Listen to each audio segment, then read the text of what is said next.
Australian author Bronnie Ware was a palliative care nurse for a number of years, caring for patients at the end of their lives. Ware wrote a book about her experience titled The Top 5 Regrets of the Dying, A Life Transformed by the Dearly Departing. On today's podcast, we'll discuss those top 5 regrets and how knowing them can bless your life. Not only can you avoid these regrets, but you will be inspired to live your life to the fullest now.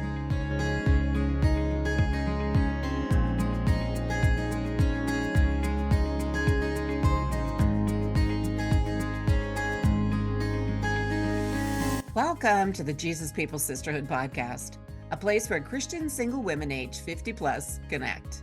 I am your host, Janine Jordan, a Christian confidence coach and leadership mentor in Alberta, Canada.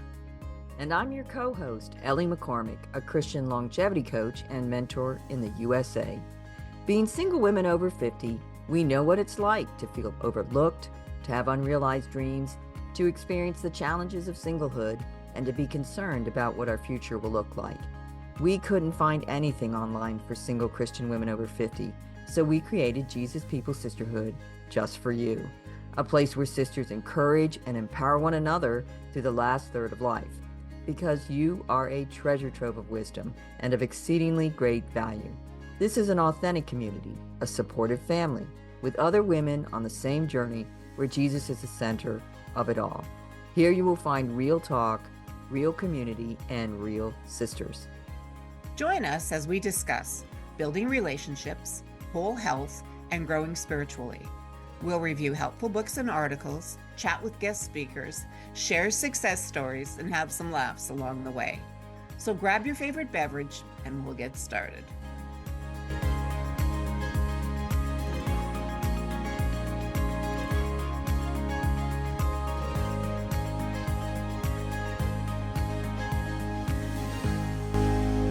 Hello, and welcome to the Jesus People Sisterhood podcast. Today, we're discussing the top 5 regrets of the dying. I read an article on this topic, which will be linked in the show notes below. But Ellie actually read the book. Actually, I heard about this in an article, the book, and then it was probably a few years later that I actually listened to the audiobook read by the author Bronnie Ware. And just again, the name of the book is The Top 5 Regrets of the Dying. And after I listened to the audiobook, I do have to say I don't think Bronnie Ware is a believer. I think she might be new age, but I think she had some very insightful things, and I could relate to a lot of what she shared in the book. It was kind of autobiographical, and she's a very interesting person.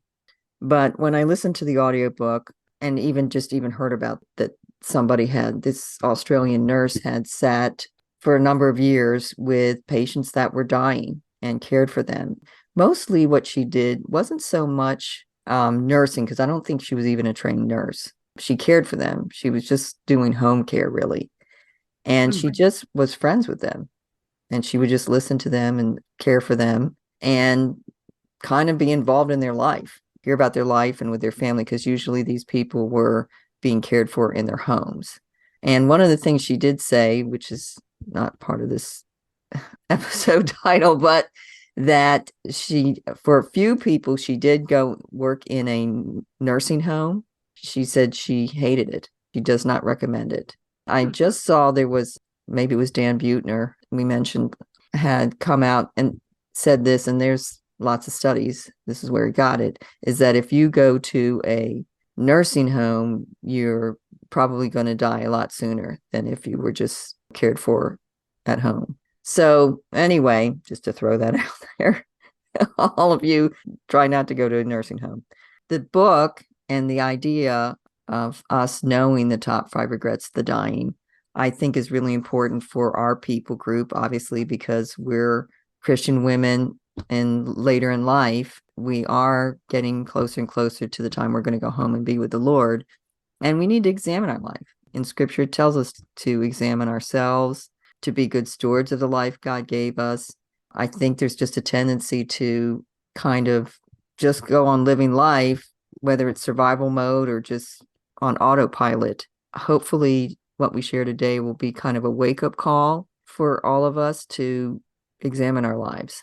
Right.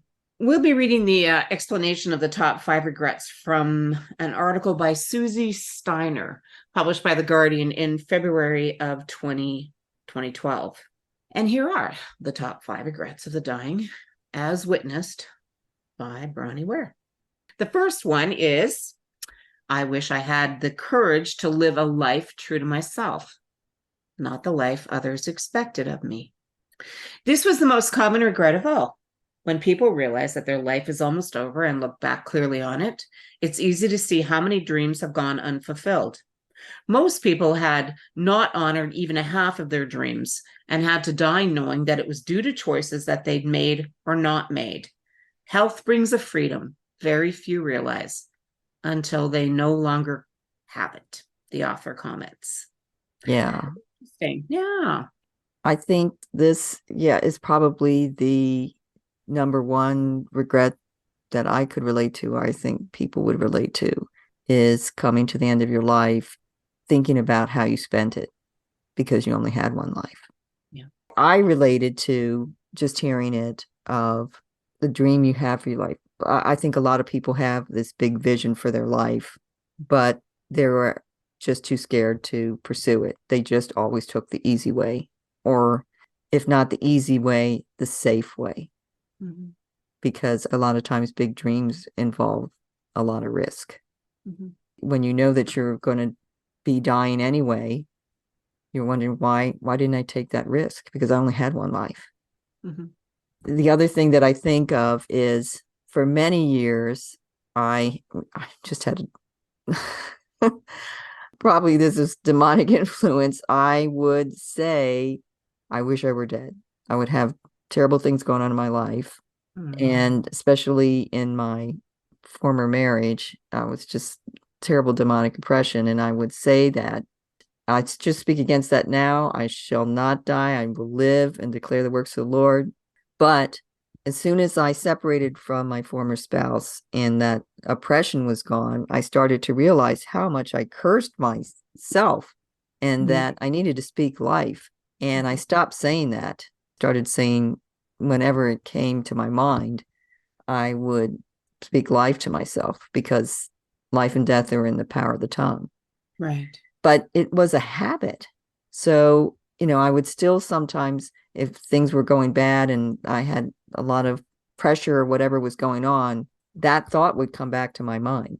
So even though I didn't say that anymore, sometimes it would come back to my mind. And I think at one point I had this conversation with the Lord where I thought that, and the Lord kind of gave me a counter thought of, okay, so let's say the Lord granted that wish, and tomorrow I found out that I didn't have long to live. How would I feel? Yeah. Because I kept wishing my life away. And I realized I would not want to die. The first thought came to my mind was, I don't feel like I've done enough for the Lord. Right? I'm going to go home and meet him. And what have I really done for him? What is the value of my life? Now, I know Jesus loves me, and I know that all the different things I've gone through my life have value, but I still think that was kind of a wake-up call, right? Because we have an enemy who's trying to get us to be distracted or to be on autopilot and not to live life to the fullest. And we don't mean fullest like have all the money and luxury. Right. Talking about to the fullest that God made us to live. Because the enemy's objective is always to get us not to live the life God had for us. To live in fear also, to make choices out of fear, out of safety, instead of trusting God. So when I hear this number one, the top 5 regrets, I totally relate to it. And even now, just us discussing it, it makes me think about, okay, I need to spend time and examine my life, right? How I'm living it. Right. Yeah. Well, I think I could probably make a better comment on the second regret, which is, I wish I hadn't worked so hard. This is one that really resonates with me. Bronnie says in the book here, this came from every male patient that I nursed. This, I wish I hadn't worked so hard. They miss their children's youth and their partner's companionship. Women also spoke of this regret, but as most were from an older generation, many of the female patients had not been breadwinners. All of the men I nursed deeply regretted spending so much of their lives on the treadmill of a work existence.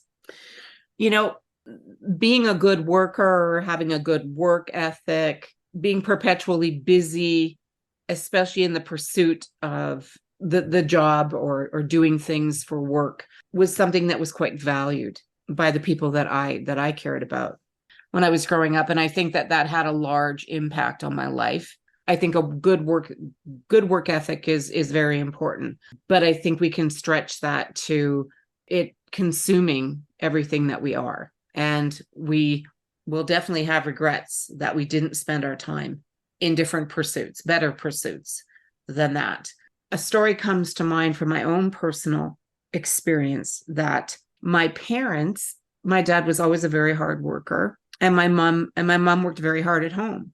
He was the breadwinner, and she stayed home, and she did a number of things, besides taking care of the household. She also taught piano and did work at odd jobs to help things out, especially when dad was early in his businesses. She and dad always put off vacation, always put off doing things. They did go away once a year and spend some time together, but my dad really worked hard. They were waiting and waiting and waiting, to spend their golden years together. And they put off, doing some things and just never took the time, I guess, to go and do all the things that they wanted to together. And my mom ended up having esophageal cancer at 70, and she passed away. And we were so shocked because it happened very quickly. In the course of about a year, mom was gone, and all those dreams that dad had of spending the time with her and doing all those things that they'd put off were never fulfilled. And so he too talks about that. I wish we would have done this, or I wish we would have done that before, and I'd had more time, because then I would have done other things with her. And so that's really stayed with me. And I think a proper work-life balance, I know it sounds so cliche, but it really matters. It really does matter. And where you spend your time is where you spend your love. Wow. Yeah. Yeah. Okay, so now number 3, unless you have something you want to say there, Ellie, did you want to say something about that? No. Okay. So the number 3 top regret of the dying was, I wish I'd had the courage to express my feeling. Many people suppress their feelings in order to keep peace with others. As a result, they settled for a mediocre existence and never became who they were truly capable of becoming. Many developed illnesses relating to the bitterness and resentment that they carried as a result.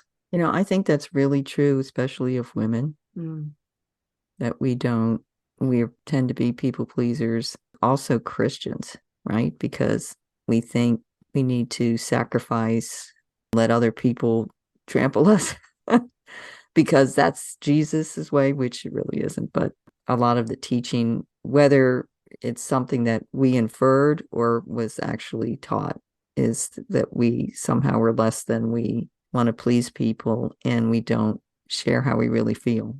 And it does build up. It does build up over a lifetime.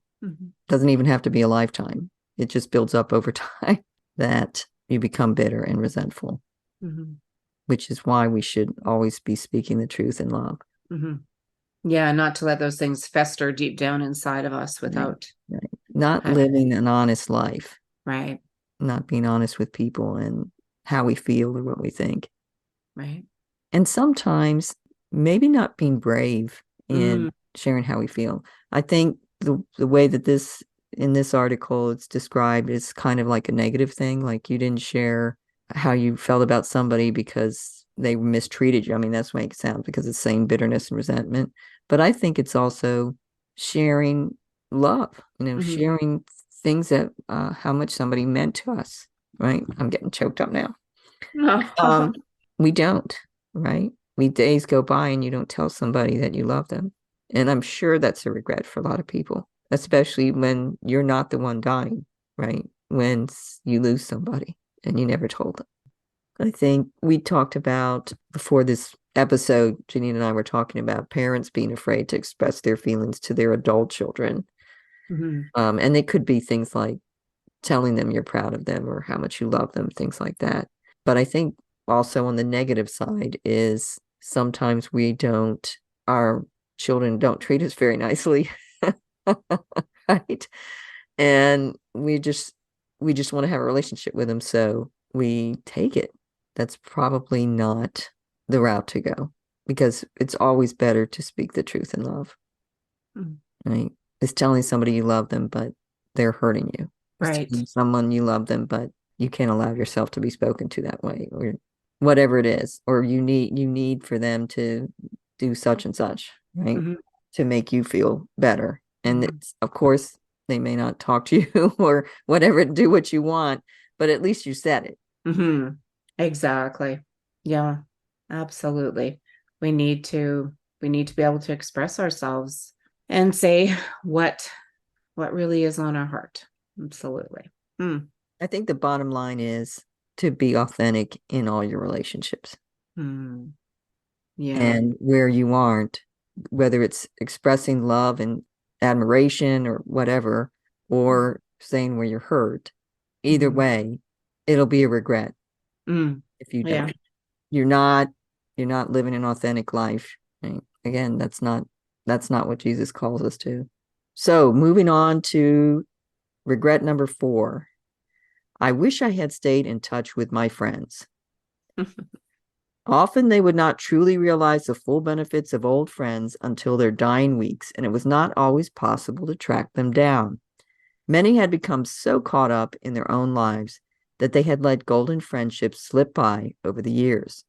There were many deep regrets about not giving friendships the time and effort that they had deserved. Everyone misses their friends when they are dying.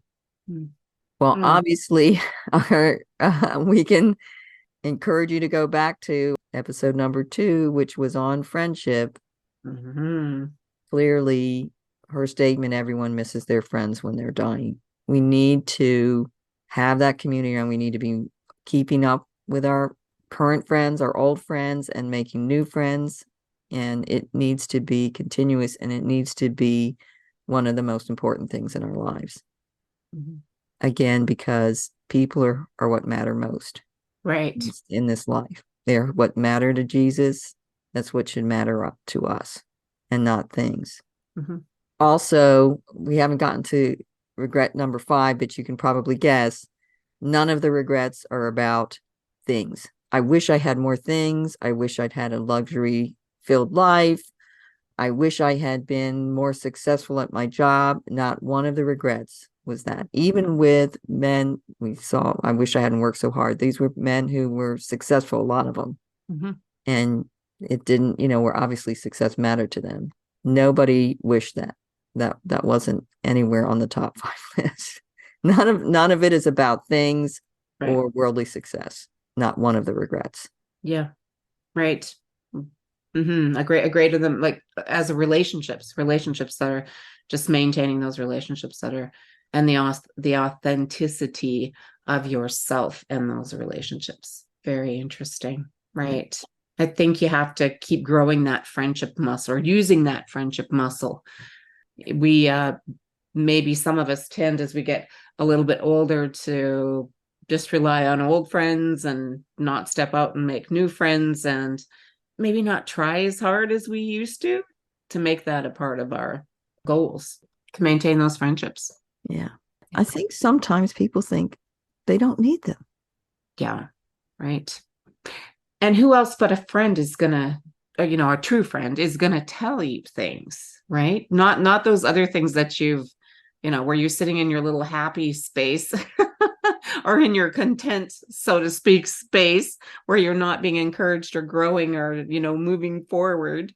You've just put the things that you like around you, but you're not reaching out. You're not engaged in the act of living, right? Interesting. Number 5, Ellie. I wish that I'd let myself be happier. This is a surprisingly common one. The author says many did not realize until the end that happiness is a choice. They had stayed stuck in old patterns and habits. The so-called comfort of a familiarity overflowed into their emotions, as well as their physical lives. Fear of change had them pretending to others and to themselves that they were content when deep within they longed to laugh properly and have silliness in their lives again. Yeah. Before the podcast started, we were talking a little bit about that choice, that choice to be happy, that choice to maintain a positive outlook. And we were discussing, whether or not we were pessimists or optimists, or whether or not we'd, that has sort of flipped in our lives, and what that had, how we started off and how we are today. And it's interesting. It's an interesting question for self-reflection. Where are you in with your positivity or your negativity and your self-talk, and are you stuck in patterns and habits and maybe not open to new learning or new, stretching, growing, right? Right. And that it is a choice. So much of it is a choice, even just as you go through your day looking for joy and happiness in just little things. Mm-hmm. Yeah. I know, I think especially younger people, but it may be with older people too, because it's a habit you develop in your life, is you're always thinking, when this happens, I'll be happy. When I get this, or this happens, when I get married, or when I have kids, or when I get this job, or when I go on this trip, I'll be happy. Right? Right. Instead of, well, you can choose to be happy right now because you may never go on that trip. Right.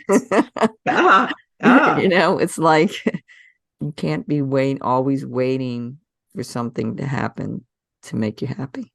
Yeah. Or for your life to begin. Yeah. Because you're living it right now. This is it. Right. Yeah. And you don't know how long you have. No. So I think the other part we talked about silliness in your life, it's kind of like what you make it, right? Yeah. So you can make your life happy and fun as much as you can. It's your choice. Mm-hmm. You can look for the opportunities. Right. And to make other people's life. Because yeah, our vibe affects everybody, our spirit, right? Mm-hmm. So you go into a place where everybody looks depressed and you're asking how people are doing and you're smiling. It starts to change the atmosphere. Mm-hmm. It does. You're absolutely right. It really does. Yeah. And proper. Yeah. They long to laugh properly and have silliness in their lives again. I do. I think of all those old, maybe sometimes on Facebook, you'll scroll down and you'll see those crazy old ladies with their funny hats, and they're doing things that you wish you might want to be doing right at that time. And there's absolutely no reason why we can't wear purple, or we can't run around and just not take ourselves so seriously sometimes. Not take ourselves so seriously. Mm-hmm. Yeah. And allow others to just live in the moment too, and, have fun with things. It doesn't have to be perfect. It doesn't have to be. Life's messy. We're messy. Yeah. Yeah. Well, ladies, our purpose for discussing the top 5 regrets of the dying isn't to condemn or depress anybody about how they live their life. Our purpose was to kind of have a wake-up call and to encourage everyone to examine their life now while you still have time, and make the changes so you can live a life with limited regrets, because I don't think it's possible to live without regret. We just tend to. And a lot of times when I think of regrets that I have, I try to put them away, because if there's something I can't change, I can't change it.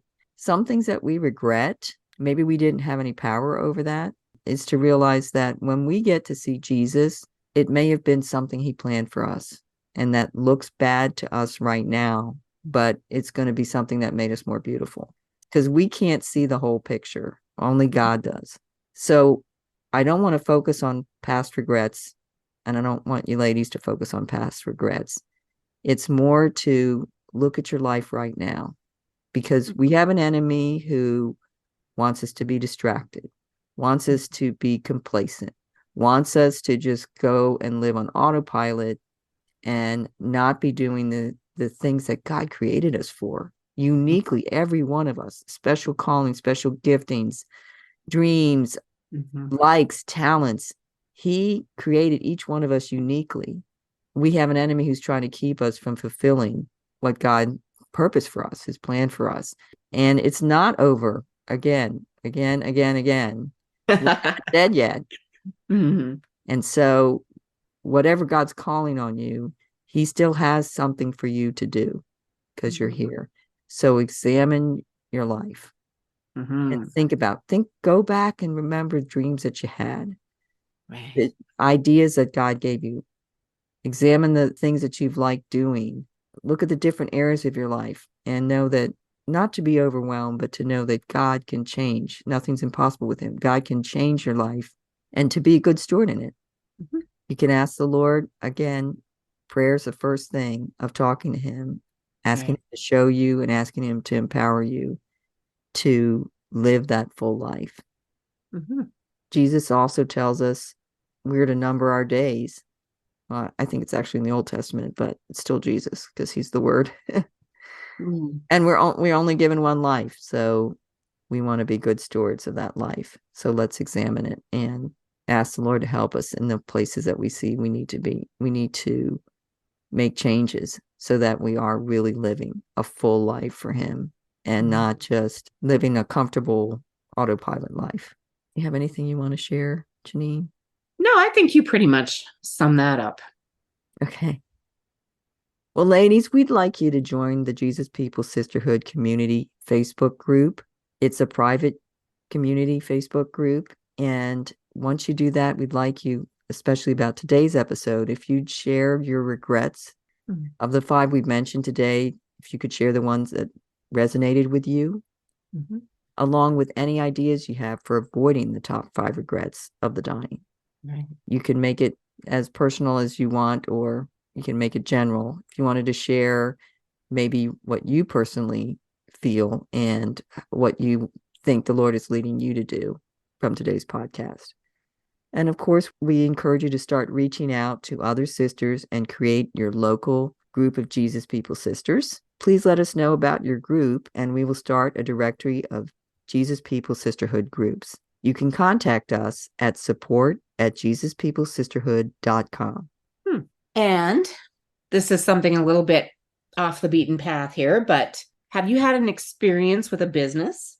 They've treated you honestly and helped you at a reasonable price? Please let us know this. We'd like to start a directory of Jesus People Sister friendly businesses to direct other sisters to. This is one of the ways that we would like to be able to care for one another.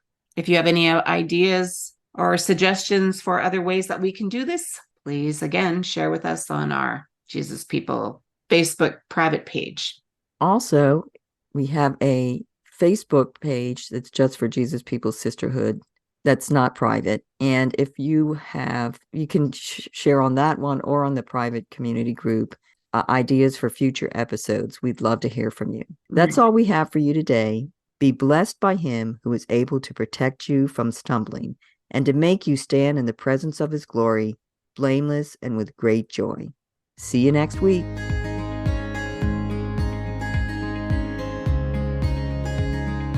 Hey, sister, before you go, thank you for listening.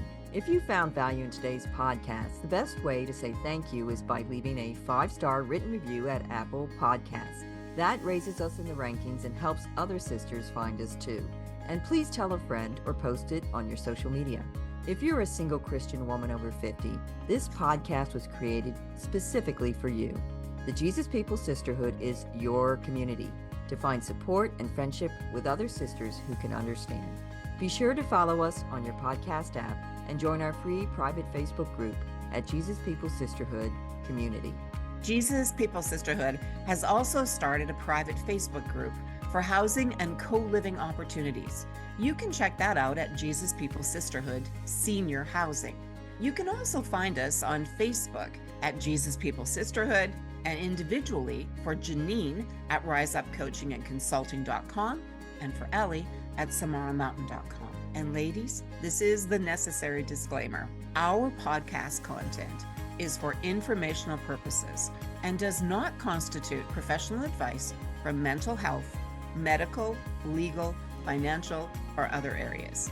The opinions of the guest do not necessarily reflect the opinions of the host. It is our heart that this podcast will be a blessing to you. Together, let's build a powerful sisterhood with Jesus. Make a friend, add a sister, across the border and around the world.